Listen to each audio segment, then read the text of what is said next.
최혜병 순직사고 수사 외압 사건이 임성근 게이트로 번져나가고 있습니다.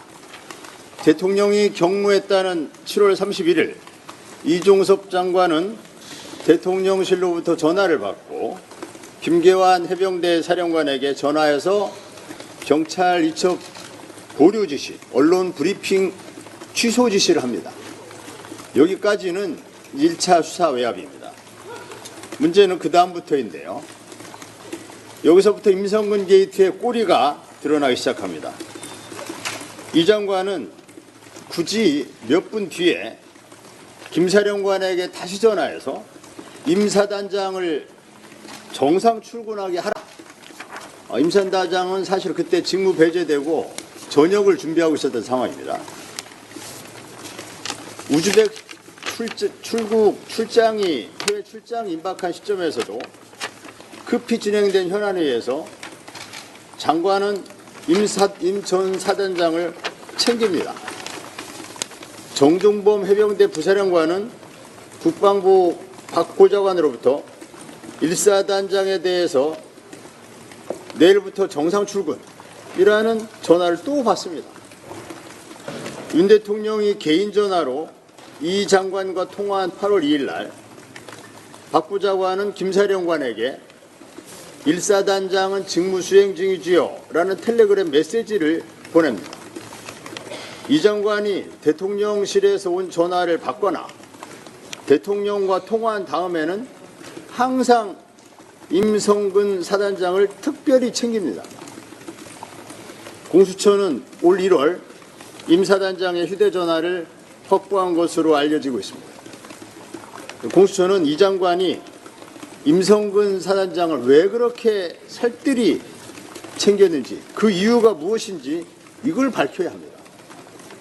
임성근 사단장 휴대전화에 그 1차 답이 있을 겁니다.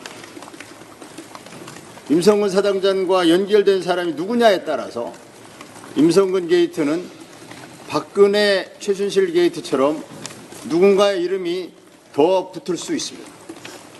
공수처가 이왕 수사를 시작했으니 용기 100배하고 힘을 내기 바랍니다. 북한은 지난주에 단거리 탄도미사일을 무더기로 발사했습니다.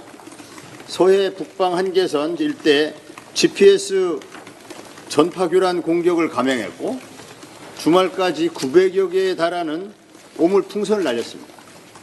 연쇄 도발입니다. 북한 도발이 심상치 않은 이때 철통 같은 경계태세를 갖춰야 하는 군에서 일주일 내 무려 4건의 사망사고가 발생했습니다. 자식을 군대에 보낸 부모들은 자식의 안전을 빌며 애를 태우고 있고 국민은 군에 대한 신뢰를 잃어가고 있습니다. 도대체 우리 군에 무슨 일이 일어나고 있는 겁니까? 국민의 생명과 안전을 지켜야 하는 정부는 왜 어디에서도 보이지 않는 겁니까?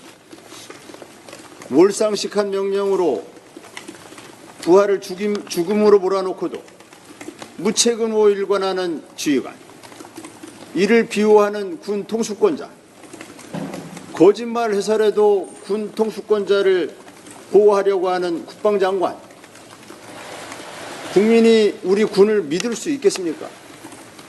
이런 지휘부 아래 우리 군의 사기가 유지되겠습니까? 국방, 안보 공백, 그리고 국민 안전 위협으로 이어지고 있는 건 아닙니까? 대통령이 군을 망가뜨리고 있는 건 아닌지 국민의 우려가 매우 높습니다. 역사상 해병대와 싸우려 드는 보수 정권은 없었습니다. 더 이상의 안보 공백은 없어야 합니다. 국민이 불안에 떨지 않도록 바닥에 떨어진 군의 자긍심, 사기를 회복시켜야 합니다. 윤 대통령이 외치던 강한 국군, 튼튼한 안보에 대한 믿음을 갖게 하려면 지금이라도 최혜병 특검법 수용을 통해서 철저한 진상규명에 협조해야 합니다. 토요일 대통령실 앞에서 개최된 조국혁신당 집회에 참석한 해병대 전우는 이렇게 외쳤습니다. 우리나라 군은 윤석열의 군이 아니다. 우리나라 국군은 국민의 국군이다. 이상입니다.